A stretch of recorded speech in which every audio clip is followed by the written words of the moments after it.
재건축이나 재개발로 생긴 빈집은 관리가 허술해서 범죄와 비행 장소로 악용될 수 있습니다. 단독주택 재건축이 많은 방배동도 현재 4,000세대 가까운 빈집이 있는데 범죄나 화재 등으로부터 얼마나 안전할까요? 빈집 안전관리 실태를 점검해봤습니다. 먼저 박상학 기자의 60초 브리핑입니다.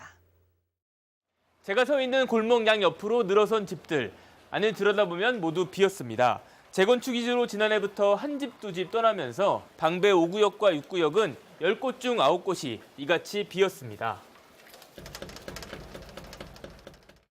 대부분은 잠금 장치가 되어 있지만 그렇지 않은 집들도 꽤 많은 것을 확인했습니다. 마음만 먹으면 집 안으로 노숙자나 범죄자들이 숨기도 어렵지 않아 보입니다. 그러한 공간을 활용을 해서 아동 성추행 또는 집단 성폭행 등등의 여러 가지 범죄 문제가 발생할 수 있는 가능성이 늘 상존하고 있다고 봅니다. 치안뿐 아니라 방치된 쓰레기와 그로 인한 악취 문제, 또 화재 발생 우려가 늘 도사리고 있지만 곧 철거할 집이라는 이유로 현실적인 대안을 찾기가 쉽지 않습니다. 재건축 세입자 갈등으로 철거가 늦어지면 방배동 빈집의 슬럼화는 현실이 될 수밖에 없습니다.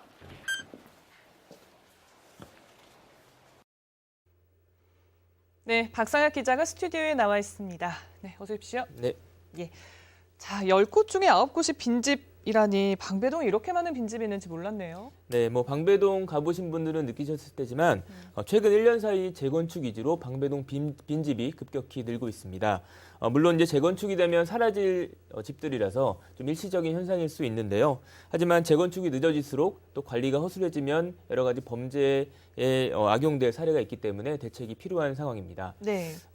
빈집은 앞서 얘기 드린 대로 방배 5구역과 6구역, 이 4,000세대가 좀 넘는 상황이고요. 앞으로 합쳐서 3,000세대가 넘는 방배 13구역과 14구역도 이주를 앞두고 있어서 빈집이 늘어날 수 있습니다. 네, 이주가 이제 지난해 5월부터 시작이 됐으니까 거의 1년이 다 되어가는 상황인데요. 현재 집들의 상태는 좀 어땠습니까? 네, 이주가 된 지 얼마 안 되기 때문에 겉보기에는 평범한 주택이었고요. 집 안도 깨끗한 상태였습니다. 그렇다 보니까 오히려 범죄 장소나 또 비행 장소로 악용될 가능성이 더 있어 보였습니다. 네. 또 시간이 갈수록 주변 환경이 점점 나빠지고 있는데요. 계획했던 철거가 늦어지면서 유리창이 깨지거나 대문이 파손되고 각종 쓰레기도 방치되고 있는 그런 상황입니다. 네, 지금 화면에도 나갔었는데요. 그렇다면 아무래도 사람들이 좀 다니기에는 겁이 날 것 같습니다. 네, 그렇습니다. 제가 가도 낮에 가도 좀 일치년스러운 그런 분위기가 풍깁니다. 네. 인적이 드문 탓에 낮에만 있다금 사람들이 좀 다닐 뿐 밤에는 다니기 겁나는 동네가 됐습니다. 특히 여성들에게는 더 불안이 느껴질 것 같습니다. 네, 그럴 수밖에 없을 것 같습니다. 근데 이제 보통 이사를 가게 되면 다른 사람들이 못 들어가게 시건 장치를 해놓는다던가 이런 조치를 좀 취해놓지 않습니까? 네, 그렇게 지금 많이 돼 있는데요. 제가 직접 가보니까 대부분 집들이 잠겨 있었습니다. 하지만 네. 곳곳에 또 열리는 집들도 상당수 확인을 했습니다. 마음만 먹으면 누군가 안으로 들어갈 수 있는 그런 상황이었는데요. 네. 청소년들의 탈선 장소로 사용되지 않을까 하는 우려가 되는 점입니다. 또 일단 집 안으로 들어가면 그 안에서 무슨 일이 일어나도 알 수 없는 상황이기 때문에 더 어려운 것 같습니다. 네. 빈집이 범죄에 악용된 사례가 있었는데요. 지난 2010년 아마 여중생 살인 사건의 범인 김길태를 기억하실 겁니다. 네. 김길태의 경우 도피 기간 빈집에서 지냈습니다. 예, 안전관리가 좀 이뤄져야 할 것 같은데 지금 좀 어떻게 이루어지고 있습니까? 네, 일단 경찰에서도 이 점을 좀 주목하고 매일 네. 순찰을 돌고 있는 상황입니다. 또 재건축 조합에서도 자체 이제 범죄 예방팀을 구성해서 이제 이런 범죄를 예방하고 있는데 또 곳곳에는 CCTV를 추가로 설치해서 모니터링도 하고 있습니다. 방배 5구역의 경우 100여 대, 또 6구역의 경우 30여 대 등 구청에 설치한 것에 추가로 CCTV를 설치해서 운영을 하고 있습니다. 네. 네, 가보시면 알겠지만 방배 6구역의 경우 집마다 출입금지 띠를 두르고 경고 스티커를 붙여놨는데요.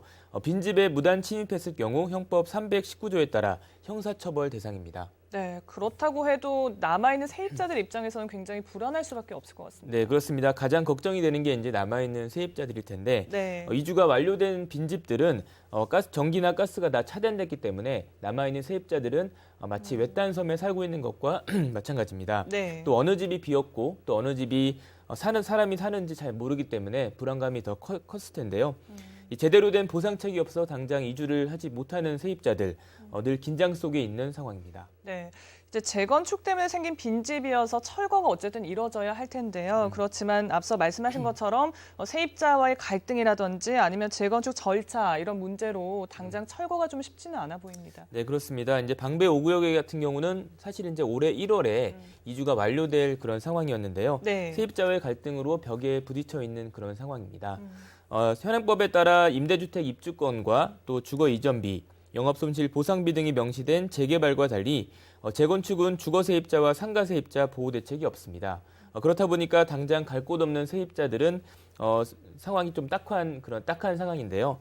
조합에서 강제 철거에 나선다면 물리적 충돌도 막을 수 없는 그런 상황인 것 같습니다. 네.